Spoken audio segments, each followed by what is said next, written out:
Arkadaşlar kanalımıza hoş geldiniz. Yanımda değerli kardeşim var. 2 yıl önce değil mi? Evet. 2 yıl önce ameliyatı yaptık. Şu an karşımda bomba bir şekilde güzel kilo falan da almış. Ve içerideki çiviyi çıkaracağız artık. Evet. Ve böylelikle hikayeyi sonlandıracağız. İnşallah. Doğru mu? Doğru. Öncelikle nasılsın kardeşim? Harikayım. İyisin, her şey yolunda. Her şey yolunda. Güzel. Okay. Kısa bir hatırlatma yapalım. Boy kaçtı ve kaç oldun şimdi? 1.64'tüm. Tamam. İlk ameliyata başlamadan önce 1.64'tüm. Sonra 10 santim uzadım. Live Life Taller sayesinde. Çok teşekkür ederim. Sizin ve Halil Hoca'nın sayesinde 10 santim. Şu an 1.74. 1.74. Evet. Okey. Yani hayatım bayağı bir değişti değil mi? Kökten tamamıyla. Ayakkabıyla falan 1.77'ler. 1.78'ler. Aynen. Evet. Peki kardeşim şu çok önemli. Yani hastaların çoğu hep şunu soruyor. Boyun uzattın, okey, bir sürece girdin, ameliyat işte, discomfort, neyse ne yani. Değdi mi? Kesinlikle.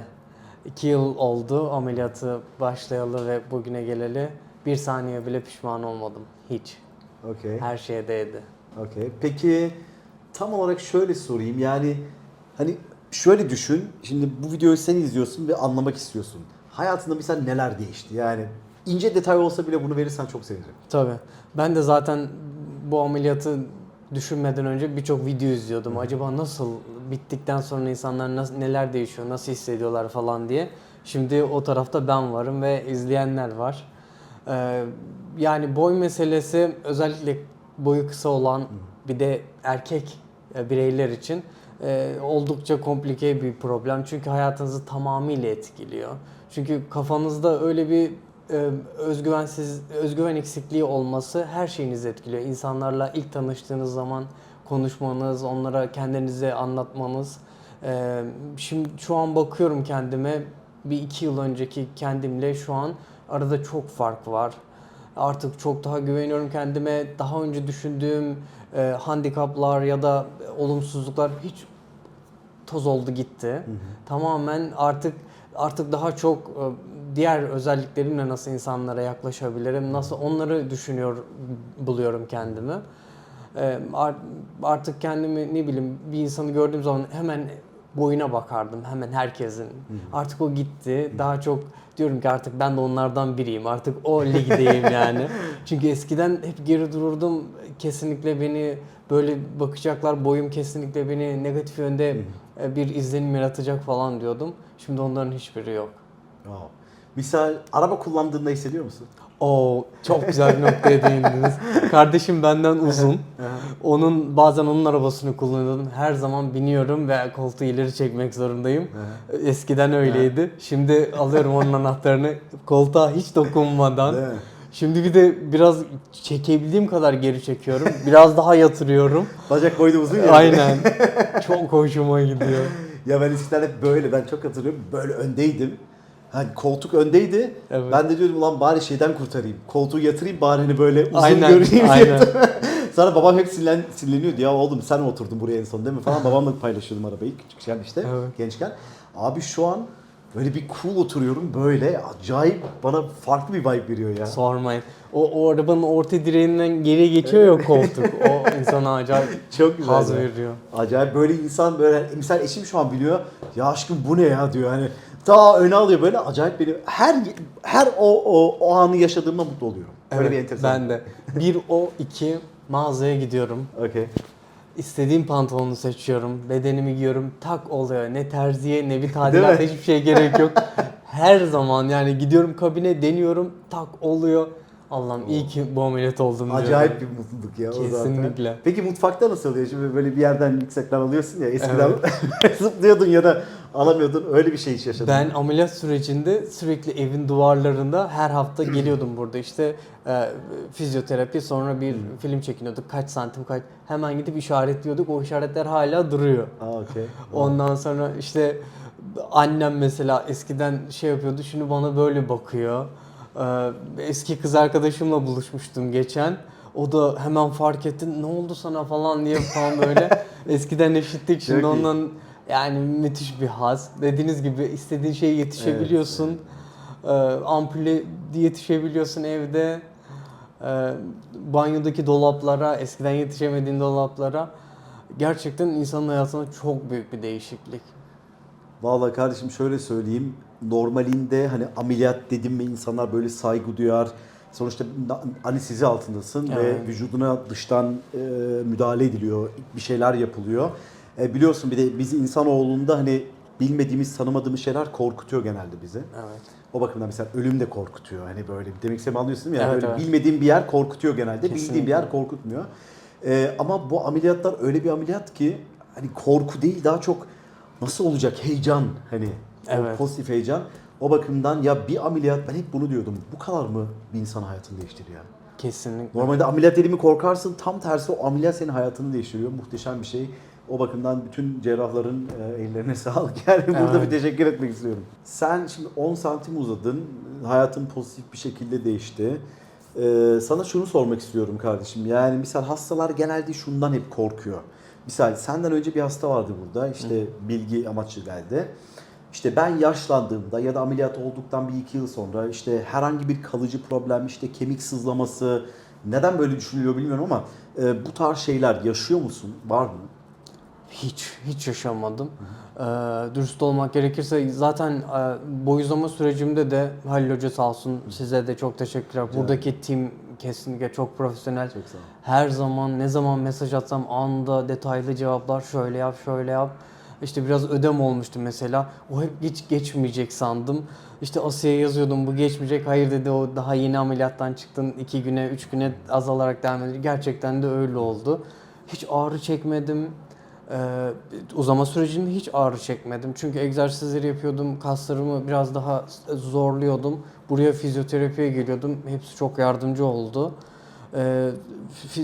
Fiksatörleri çıkardıktan sonra da sanırım 3 ay sonra falan artık zaten çok rahat bir şekilde yürümeye başladım. Özgüvenli bir şekilde. Hiç ağrı, hareketimi kısıtlayan hiçbir hareket, her şeyi yaptım. Merdiven çıktım, yüzüyorum, koşuyorum.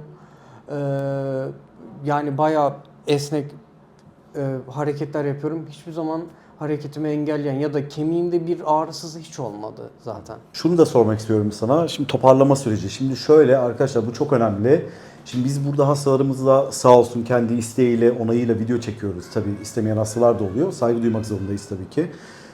Fakat şöyle, şimdi her hasta, karşımdaki ben de dahil farklı. Yani yapılan yöntem aynı olabilir, doktor aynı olabilir, kurum aynı, her şey aynı olabilir. Fakat hastanın kendisi farklı. Öyle değil mi? Everybody is different diyoruz. Evet. Şimdi o bakımdan kendisinin anlatmış olduğu toparlama süreci illa böyle olmak zorunda değil. Belki size daha kısa, belki daha uzun olabilir. O bakımdan bu vesileyle sana sormak istiyorum. Boy uzatma bitti, 10 santime ulaştın. Hangi zaman içerisinde normal yürüyebildin? Çünkü bunu hastalar çok merak ediyor. Ona göre planlama falan yapıyor. Senin durumun nasıldı? Yani fiksatörler çıktıktan sonra Mayıs ayında çıktı. Ben Temmuz ayında, yani Haziran, Temmuz, 1,5-2 ay sonra artık evde kendim kalkıp biraz böyle sallanıyorsun tabii. Onu hissediyorsun. Onun dışında sanırım herhalde 3 ay sonra, evet 3 ay sonra böyle çok rahat, normal yürüyordum. Yani Kimsenin anlamayacağı şey. Yani ameliyat oldun mu olmadın bilemeyecek şekilde yürüyordum. Peki böyle depar atma, koşma, bunları ne zaman yapabildin? Depar, yani koşmaya başlıyordum ben, denemek istiyordum bacaklarımın kuvvetini. Orada fiksatör çivileri hissediyordum biraz okay. çünkü şeyler var. Evet, onlar var. O da herhalde zaten yüzüyordum sürekli. Yüzümde de hiçbir sorun yok. Hiçbir şey hissetmiyorsunuz. Hareketinizi kısıtlayacak hiçbir şey yok. Sadece koşarken basınç uyguladığınız için onda oluyor. O da 6 ay gibi sürede, evet 6 ay, yıl sonunda yani 2023'ün sonunda falan artık çok rahat koşmaya başlamıştım. Okey, süper. Şimdi şöyle bazen bana hastalar yazıyor, diyor ki ya diyor Sedat diyor ben diyor ameliyattan sonra takla atabilir miyim? Ben de diyorum ki şu an atabiliyor musun taklayı? Yok diyor. Diyorum atamazsın o zaman yani ameliyattan önce yapamıyorsan şimdi niye yapabilirsin? Evet. Şunu demek istiyorum aslında. Şimdi senin ameliyattan önceki göstermiş olduğun spor performansı, işte halı saha maçı olabilir ya da ne bileyim sen ne spor yaptıysan şu an onları yapabiliyor musun? Evet. Aslında şu galiba ben de aynı şeyi Performans yaşamıştım. düşüklüğü. İnsanlar ekstrem şeyler soruyor ya size. Daha önce yapmadıkları şeyleri Evet. de yapabilmek, Yapası onun cevabını geliyor. almak istiyor. Yaparsın Evet. demenizi istiyor. Hı hı. Çünkü şöyle bir korku oluyor. Ya ben bu kemiklerime bir şey yaptıracağım. Eski normal kemiğimi kırdıracağım. Yeni kemik oluşacak falan. Güzel bir Kesin şey değil. eskiye dönemem şeyi oluyor. Şimdi eskiye döneceksin desem bile hemen size başka şeyler soruyor. Bana bir arkadaşım şeyi soruyor mesela, cinselliğin etkiledi mi falan. Yani hep böyle eskiden yapmadığı şeyleri bile yapmak istiyor ameliyattan sonra. Onu merak ediyor. Ben gönül rahatlığıyla söylüyorum. Ameliyat öncesindeki benle şu an hiçbir fark yok. Hiçbir fark yok. Sadece psikolojik olarak daha Aynen mutlu, daha öyle. kendine Evet. barışık. Aynen öyle. Süper. Bu arada psikoloji demişken gülüyorum çünkü çok komik benim için. Niye komik? Senden önce dediğim gibi bir hastayla, yabancı bir hastayla konuştum. O da bana dedi ki ya dedi benim arkadaşlarım dedi bana dedi ki işte psikoloğa git bu ameliyat olacağına psikoloğa git ve ona danış yani. Bu psikolojik bir problem. Şimdi bu O işin soruyu... uzmanı benim. Evet. Bu arada soruyu sana sormadan önce sen de düşünüyorsun sorusunu sormadan önce kendim bunu cevaplamak istiyorum. Bir şey söylemek istiyorum. Ya ben de ona dedim ki güldüm.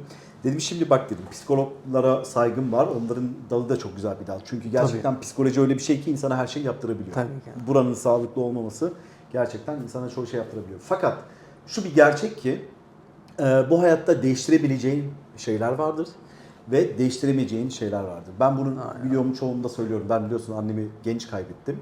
Misal ben psikoloğa gittiğimde bunu kabullenmek zorundayım ben. Demek istediğimi anlıyorsun değil mi? Evet. Psikolog bana göre psikolog da bana ona göre bir tedavi planı verebilir. Çünkü bu bir olay yaşanmış ve bunun geri dönüşü yok. Bunu ben kabul etmek zorundayım. Evet.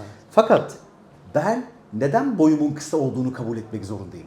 Hani bir erkek olarak şimdi böyle bir durmak var birisinin yanında ve kendini çok böyle erkek olarak aşağılayıcı işte erkeksi içgüdülü kaybetmek ya da böyle ya da böyle durmak var. Demek istediğimi anlıyorsun değil mi? Evet. Ben bunu değiştirebiliyorsam benim sorunum zaten kısa olmam. Benim psikolojik problemim benim kısa olmam ve ben bu ameliyatı yapıp psikolojimi düzeltmek istiyorum. Evet. Sen bana ne diyebilirsin ki psikolog olarak? Soruyorum. Bu videoyu psikologlar izliyorsa bana ne diyebilirsin? Sedat Bey kısasınız.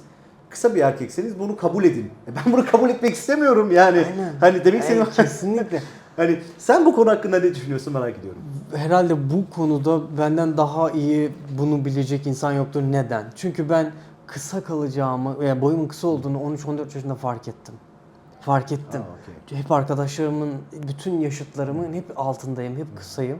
Gittim babama söyledim, uzarsın dedi. Anneme söyledim, bütün etrafım biliyor beni. Benim boyumla problemim yok benim.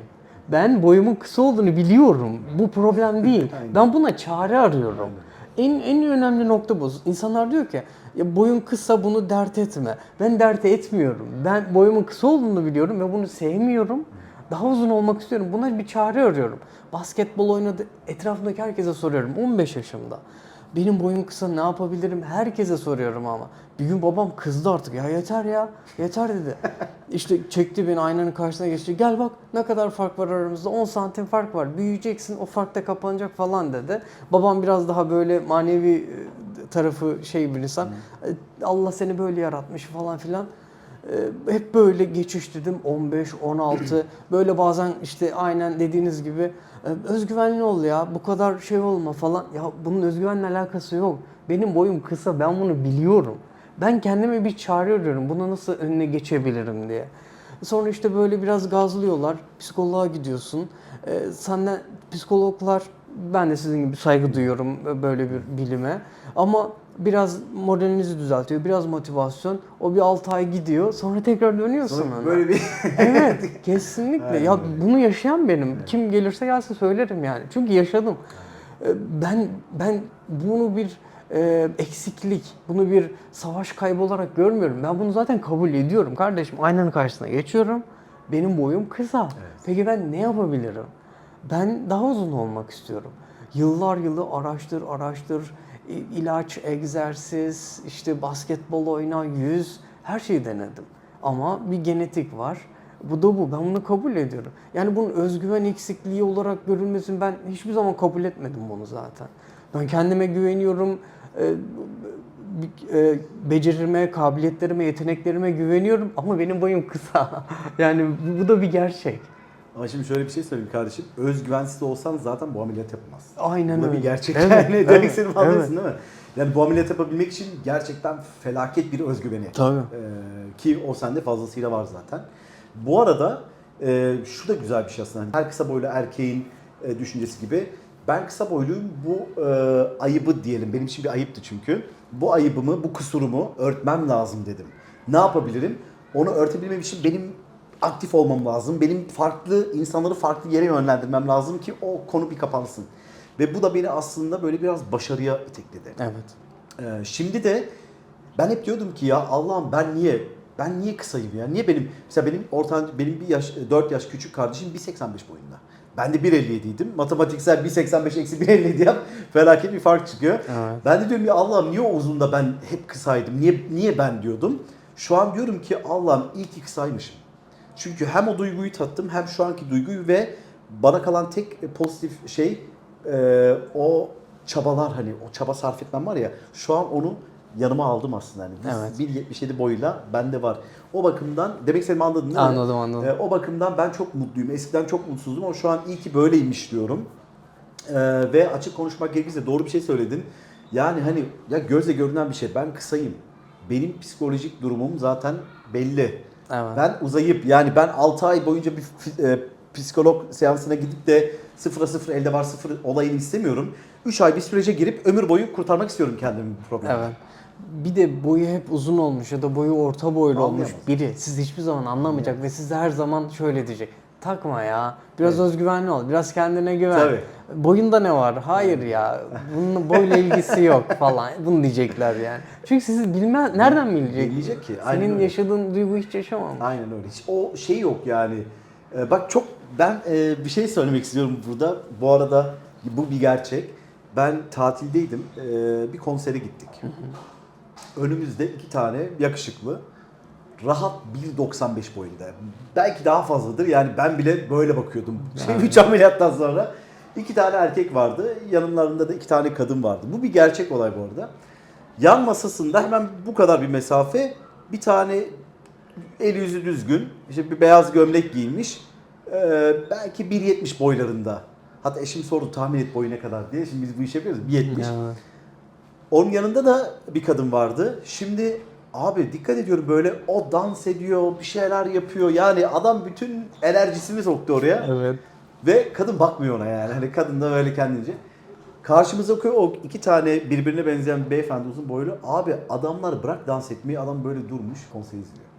Sonra eşime dedim ki bak görüyorsun değil mi? Adamlar uzun boylu diye bir şey yapma zorunluluğu yok. Yok. Zaten adam konuşuyor. Ben buradayım diyor. Evet. O da garibim böyle kendini ispatlamaya çalışıyor bir şeyler. Kadının gözüne girmeye çalışıyor.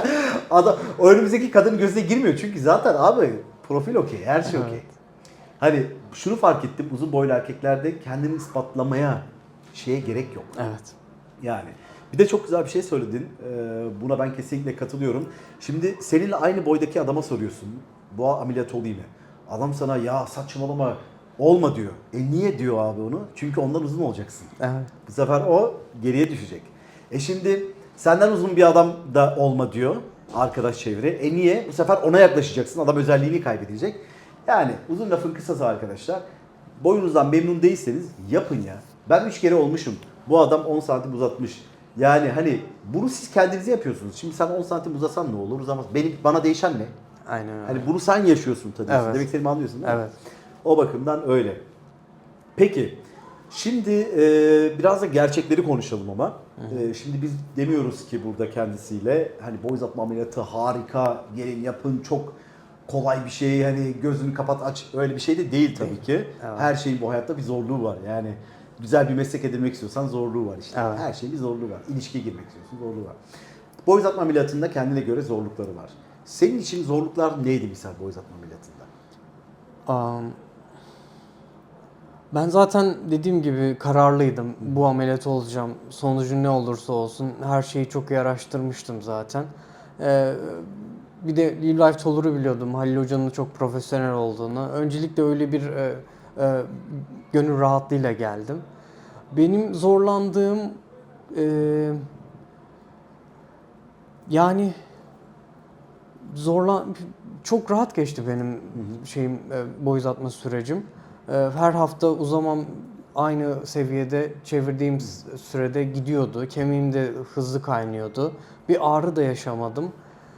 Düşünüyorum şimdi çok problem yaşamadım ya ben. Misal beni zorlayan, açık konuşmak gerekirse, uyku pozisyonu oldu. Yani o mesela beni deli ediyordu bazen. Şimdi fiksatörlüğü yaptım ben, sen de fiksatörlüğü. Evet. Yan yatamıyorsun. İşte bazen pantolon giymeyi özlüyorsun.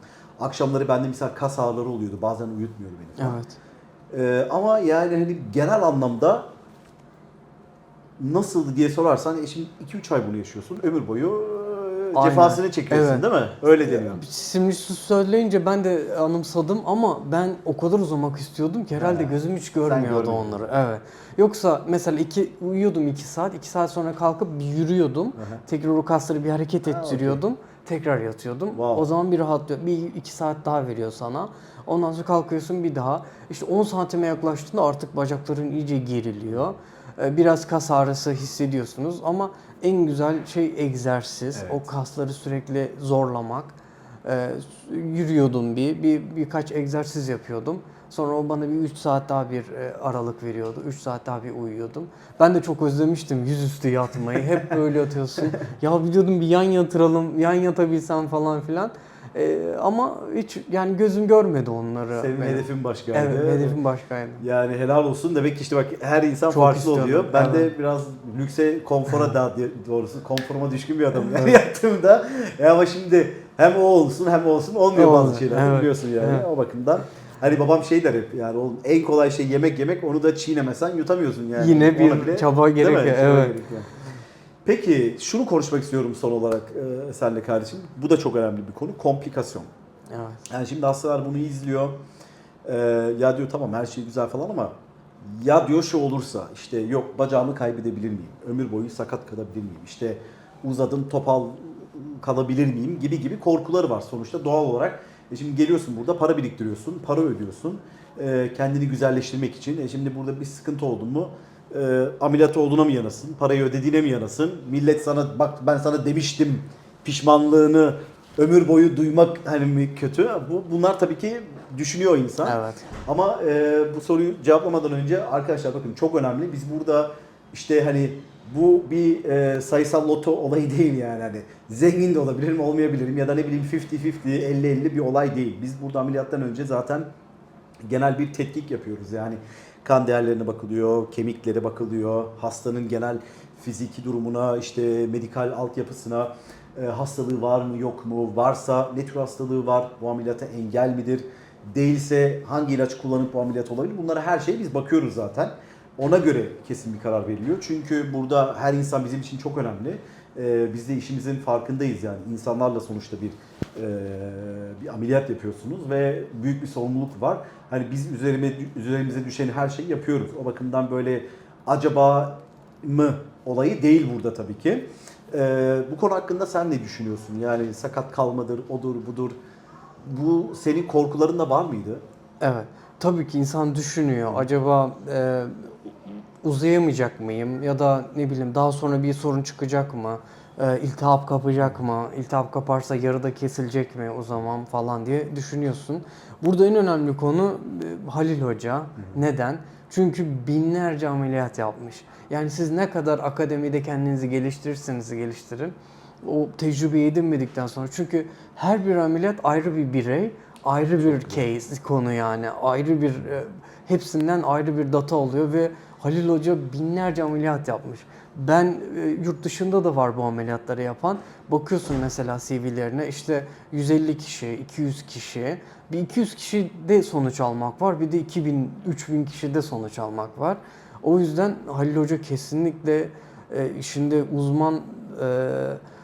Yani bugün tekrar beni ameliyat alsa hiç gözüm kapalı ameliyat olurum. Çünkü tecrübesi var. Her şey bir de birçok ulustan, dünyanın her yerinden insan yani birçok vücut yapısında insan ameliyat ediyor. Birçok geri bildirim onları harmanlıyor. Ben aslında hiç korkmadım yani. Yarın çivilerim çıkacak mesela. Gönül Hiç rahatlığıyla. aynen öyle. Hiç Halil Çok Hoca'ya güzel. çok güveniyorum yani. Çünkü tecrübesi çok. Herhalde ben öyle düşünüyorum. Dünyada bu kadar çok ameliyat yapan bir de alanında uzman. Evet. Bu işte siz de öyle. Halil Hoca da acayip bir tecrübesi var. Ben bu tecrübeye çok güveniyorum her şeyden Çok önce. teşekkürler. Çok sağ ol. Tabii ki insansın, sağlık bu her şey olabilir. Bunları da göz önüne alıyorsun ama Halil Hoca ile bunların bu riskleri minimuma indirmiş oluyorsun. Çok sağ ol. Çok çok teşekkürler. Bir de şunu söylemek istiyorum. Senin için okeyse. Tabii isim vermek istemiyorum. Kendisi bizden önce, daha doğrusu ilk ameliyatını bizimle yapmadı. Başka bir doktorda Türkiye'de, isim vermiyoruz tabii ki. Evet. Saygı duyuyorum. O gerçekleştirdi. Evet. Orayı bir kısa anlatabilir misin? Soru neydi tam olarak? Evet. Siz değinmeden ben de bahsetmek istemedim. Hı. Belki konumuz değildir diye. Evet, ben önce bir hata yaptım. Yanlış bir uzman seçimi yaptım ve işler iyi gitmedi. Bir bacağım uzadı. O da zamanım uzamadı. 2 santim uzadı, diğeri uzamadı. Sonra bir ameliyat daha oldum ben. Orada bir ameliyat Evet, oldu. 2 ameliyat oldum. Uzamadı. Ondan sonra artık dedim tamam bu iş yanlış yere gidiyor. Yani çok kötü günler geçirdim. Hayatımın en kötü geceleriydi birkaç gecesi. Yani nasıl bırakacağım ben şimdi? Kemiklerimi kırdırmışım. Bu kadar risk almışım ve uzamıyor. Ne olacak böyle? Bunu tekrar mı kısaltacak falan kafamda bin soru. Tekrar tabii araştırmaya koyuldum. Öyle sizi buldum. Halil Hoca'yı ve Sedat Bey'i. O yüzden benim diğer hastalara göre daha çok tecrübem ve şeyim var aslında. O yüzden Halil Hoca'ya çok güveniyorum. Çünkü tecrübesi çok. Ben biraz daha işte profesör dediler, bu işte akademi yapmış dediler. Ama ona bakmıyor işte. Daha çok ne kadar çok hasta tedavi etmiş, ne kadar çok başarıyla sonuçlanmış operasyonlar. En önemlisi bu oranlar.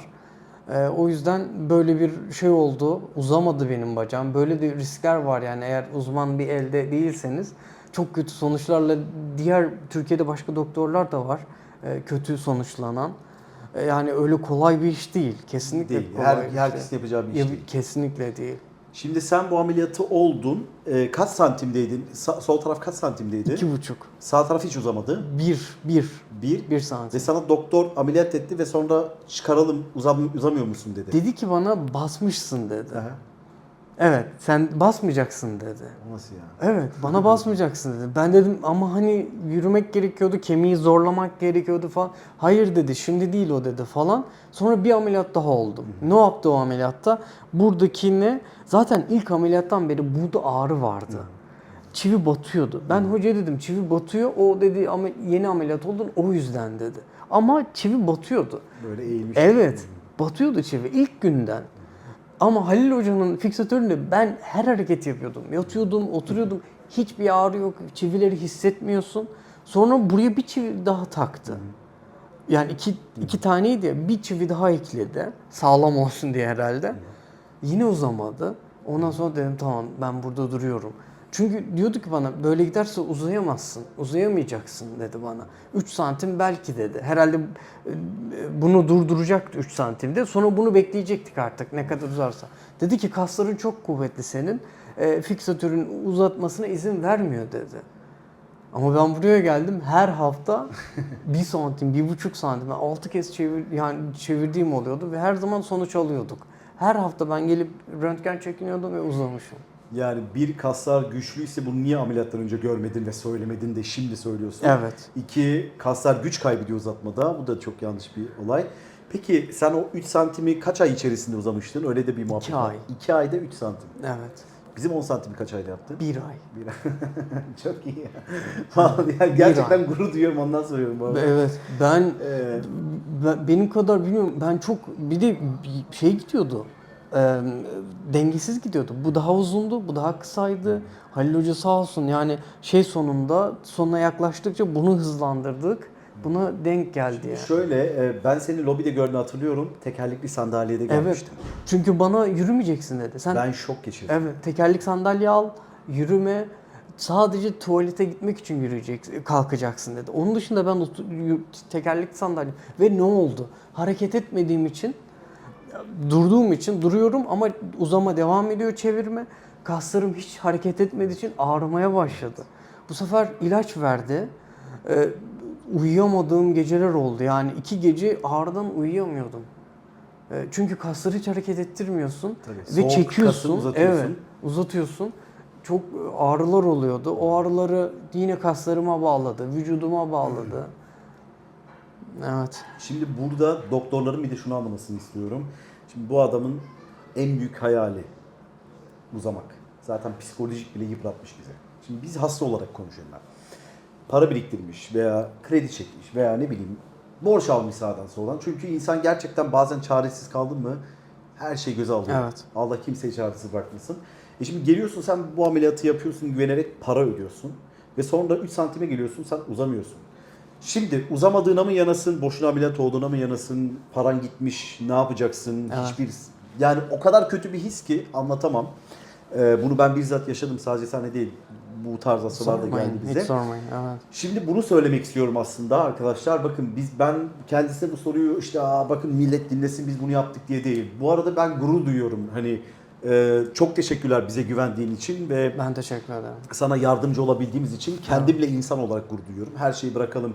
Biliyorsun bu iş yaptığımızda maddiyatı Evet. sormadım, Sağ konuşmadık olun. bile. Aynen Bunu biliyorsun, öyle. onu Aynen söylemeye öyle. bile gerek yok. Evet. Amaç bu değil. Amaç burada bu arada bunu yapan profesörü de kötülemek değil. Sonuçta o da bir doktor. Hata yapabilir. Biz de hata yapıyoruz. Bizde de komplikasyonlar oluyor. Ama beni tek sinirlendiren burada nokta şu. Bir hastayı hayaline kavuşmak isteyen bir hastayı kaderine terk etmek. İşte kaslarım buna izin vermiyor deyip ceketini alıp çıkmak. Evet, tam bu öyle oldu olmuyor işte. Evet. Orada ben Evet. dur demek istiyorum yani. Çünkü bu çok yanlış bir şey. Evet. O bakımdan lütfen rica ediyorum şunu bilmenizi istiyorum. Özellikle long yöntemlerinde kasların müsaade etmiyor olayı yok. Bu yanlış bir bilgi. Burada hastanın, ameliyat eden doktorun, hani başka yerde olduysanız, ameliyat eden doktorun yanlış bir ameliyat tekniği kullanması ve fiksatörün orada baskı yapıp fiksatörün uzamaya değil de bu çiviler, pin girişlerini eğmesine sebep olan bir hareket. İçten kapalı yöntemlerde olabilir. Çivi uzamayabilir. O bizde de oluyor. Ama benim yapmış olduğum yöntemde bu kesinlikle yanlış. Bunu izleyen arkadaşlar varsa doktoruna mutlaka sorsunlar. Komplikasyon konusunda konuşmak istiyorum. Teşekkürler bu arada senden şey yaptım. Ben bir şey söylemek istiyorum. Misal bizim yapmış olduğumuz ameliyatlarda da komplikasyon var. Ve bundan dolayı hastanın başka bir doktora gidip onunla işte ben güvenmiyorum bunlara dediği olaylar da oluyor tabii ki. Çünkü hiç kimse yaradan değil yani biliyorsun. Sonuçta hata yapabilir insanlar yani. Sonuçta hiç kimse %100 değil. Fakat şunu söylemek istiyorum bakın. Ameliyat dediğinizde zaten komplikasyon riski her zaman var. Mesela bizim en büyük komplikasyon riskimiz enfeksiyon. Evet. Şimdi bazı kişiler diyor ki ama diyor siz diyor enfeksiyonu normalleştirmek istiyorsunuz. Hayır benim amacım enfeksiyonu normalleştirmek değil. Yani siz burada bir apantis olduğunda veya ne bileyim bir sivilce patlattığınızda bile enfeksiyon riski vardır. Değil mi? Öyle Evet. yani. Şimdi bunu araştırıp şey yapabilirsiniz. Burada önemli olan şu. Enfeksiyon ya da komplikasyonu konuşmaya gerek yok. Burada önemli olan ameliyat eden doktorun işin arkasında duruyor mu? En önemli nokta bu. Aynen öyle. Ya şimdi sen bana geldiğinde ya Sedat ben boy uzatma ameliyatı olmak istiyorum. Tamam okey yaparız. Ama riski var mı? Yani tabii ki komplikasyon riskimiz her zaman var. Yani benden olmasa seninle ilgili bir risk de olabilir. İşte kayıp düşebilirsin ya da ne bileyim merdivenden yuvarlanıp gidebilirsin. Evet. Fiksatörle değil mi? Evet. Bir risk var sonuçta yani. Ben hayatımı, yaşamımı sana yarın garanti edemem. Ama burada önemli olan şu, riski konuşmak değil. Burada önemli olan risk var ama A, B, C, D planımız da var ve işimizin arkasındayız. Kesinlikle. Yani biz burada hiçbir hastamıza maddi yönden ya işte bunu öde de yardımcı olan değil. Biz burada gülerek gelsin, gülerek gitsin mantığındayız. Evet. Çünkü sonuçta biz yılda 400 ile 600 ameliyat yapıyoruz ve ben bir hastayı diğer hastalara risk atmak istemem yani sonuçta benim için her insan değerli. Evet. Misal dün ben bir ülkenin X kanalıyla bir interview yaptım. Benle işte bu uzatma hakkında sormak istediler. Bir tane hasta işte ne bileyim komplikasyon yaşamış. Sonra demiş ki ben Türkiye'yi tavsiye etmiyorum demiş. Evet. Ondan sonra dedim Allah Allah bizim hasta mı bu? Evet. Sonra araştırdım ettim falan buldum hastayı bu arada. Sonra baktım. Bak olaya bak şimdi. Baktım hastayı ben sana söylüyorum. Hasta ameliyat yaptı. Üst ve alt bacak aynı anda. Sonra işte X ülkesini vermeyeyim buraya geldi. 3 ay planda kalmak vardı. Sonra dedi ki Sedat dedi savaş çıktı dedi. İşte hangi ülke olduğunu tahmin edin. Ben dedi burada kalmak istemiyorum. Bu savaştan dolayı ailemin yanına gitmek istiyorum. Ben de dedim saygı duyuyorum ama özellikle ibraz ettik. Bak bu ameliyat, şu boy uzatma ameliyatlarının ben oldum bittim değil. Özellikle yurt dışından geliyorsan kesinlikle kalmanı tavsiye ediyoruz. Çünkü yeri geliyor belki müdahale etmemiz gerekiyor. Bir şey olmaz. Evet. Evet teşekkürler ama dedi ben geri dönmem lazım. Peki dedim geri döndükten sonra şunlara dikkat edelim. Lütfen koordineli gidelim. Tavsiye etmiyoruz dedim. Bu geri döndü.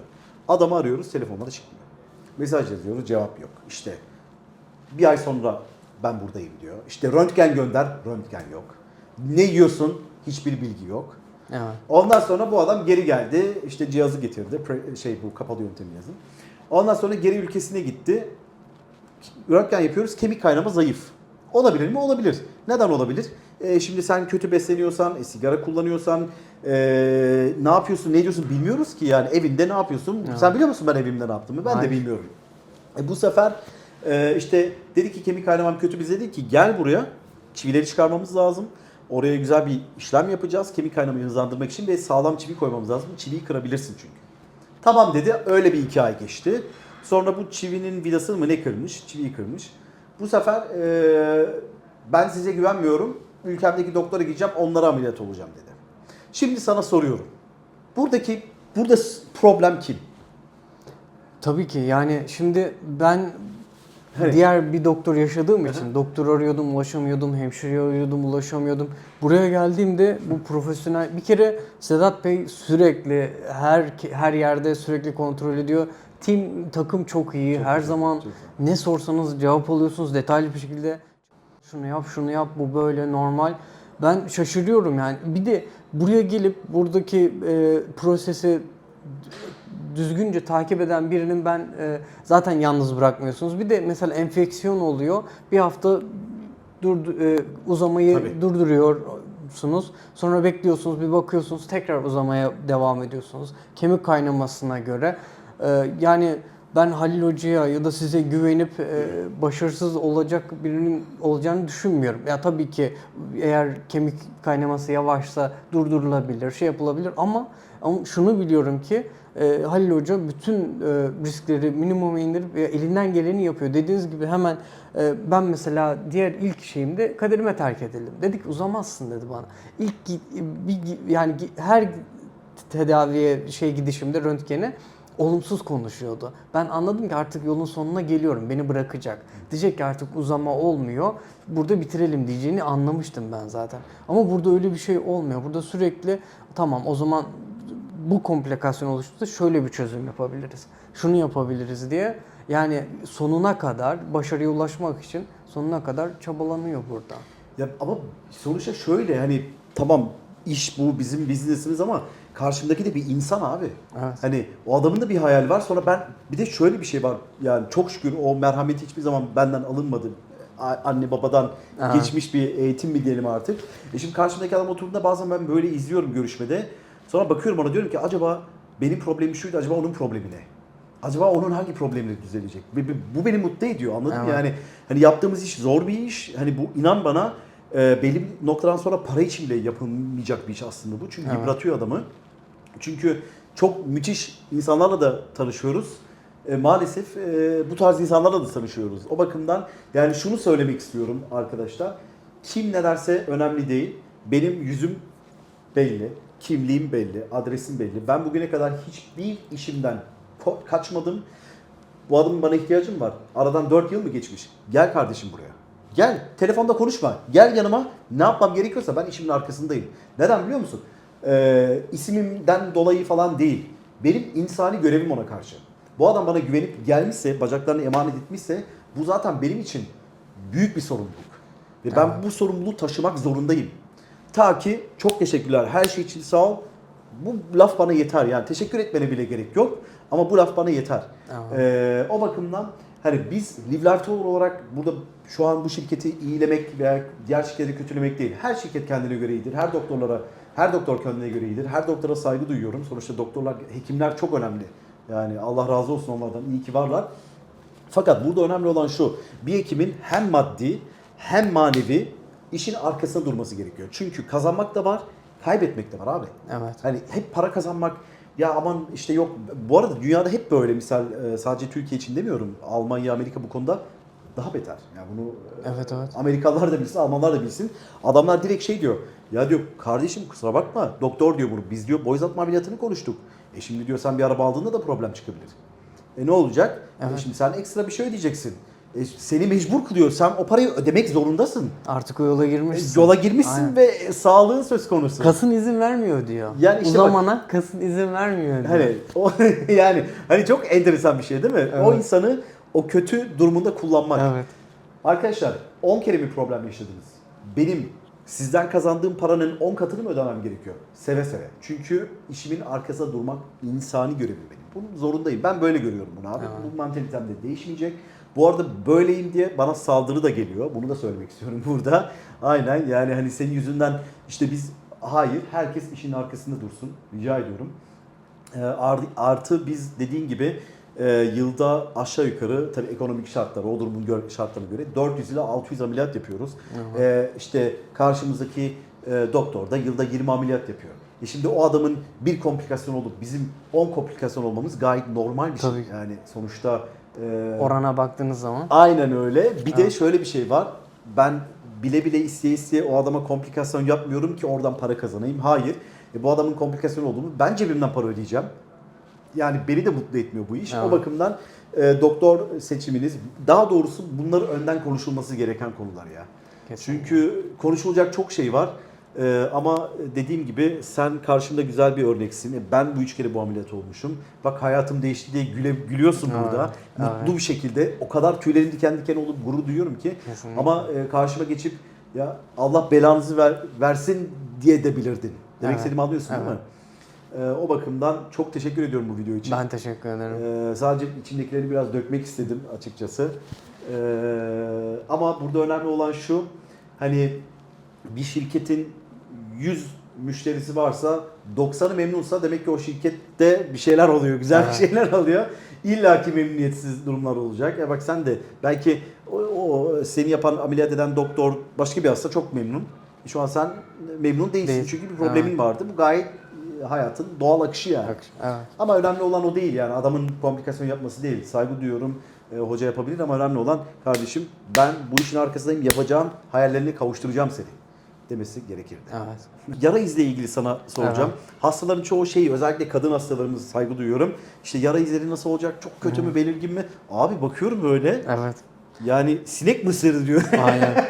Hangi sinek, kara sinek mi diye. Şu oluyor Şuraya bakar yani. mısın ya? Bu ilk ameliyatım, başarısız ameliyatım. Okey. Bu Hangisi bizim? sizin yani. Okey, vay be. Hiçbir Yani, şey yok. Hani ben baktığımda böyle Dövme acaba... yaptıracaktım ben. Artık Aha, gerek gerek duymuyorum. yok abi. Evet. Şuna Gerek bakın. yok ya. Hiçbir şey yok. Hani ben böyle misal bu ameliyatı anlamayan birisi olarak derim herhalde çocukken bu düştü falan. Evet. Yani desem aynen. yutarım ben yani. Evet. Böyle. evet öyle duruyor. Peki, Şunlar zaten geçti. onlar zaten görünmüyor. Evet. Bu arada onları tekrar açacağız. Evet, biliyorum, Vida vidalar çıkaracağız. var. Aynen, o yine zaten. Zaten düzeliyor. Bu arada senin skin type, hani cildin de çok iyi ya. Böyle açık tenlisin ama yara izini güzel kapatmış. Evet. Ya işte kimse şey sanıyor. Dediğiniz gibi düştün mü diyor. Demir mi Ya. gibi şey. Bu yani Vay be. çok hiç rahatsız etmedi bugüne kadar. Yani Yani. şey de iyi ama okey. Bu da- İlk ameliyatın biraz Evet. şey duruyor. Evet. Yine kötü değil. Ama bizimkisi biraz güzel olmuş gibi. Yani kendimize Şunu alın. siz karar verin. Çok Hiçbir çok şey yok tatlı. ya. Şey nasıl bura? Hani burada delik var mı burada? Yok. Mesela benim burada biraz böyle çukurlu. İlk 3 ay benimki de öyleydi. Ha, okey. Sonra düzeldi. Benim vay be güzel. Hiçbir şey yok. Yani. Normal eski. Helal olsun. dediğim gibi normal. Şimdi Ya verelim mi sana? İster misin? Hatıra. İsterim, Tamam, evet, okey. evet. Not alalım. Hatıra olarak ver. Güzel. Tamamdır. Eyvallah. Çok çok teşekkürler. Ben Zaman çok ayırdığın teşekkür için. ederim. Çok teşekkürler her Seni şey tanımadan için. memnun oldum. Ben de çok memnun oldum. Hey, I had a limb lengthening surgery 2 years ago, and I got 10 centimeters height lengthening on my femur, upper side of my legs.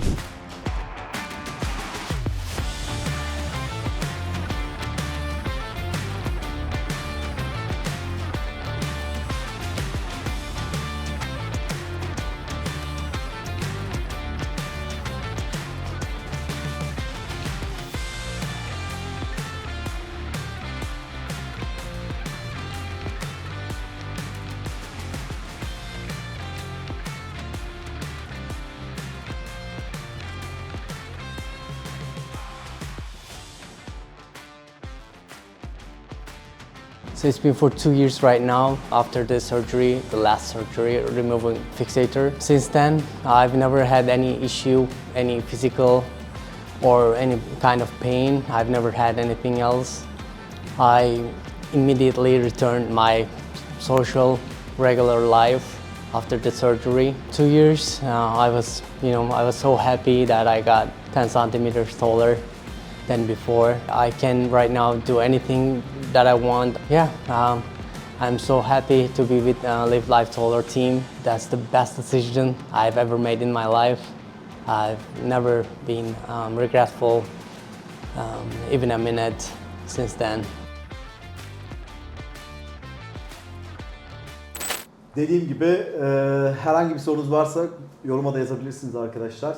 Kanalımıza katıldığınız için teşekkürler ve videoya baktığınız için çok teşekkürler. Kendinize iyi bakın. İstanbul'dan selamlar.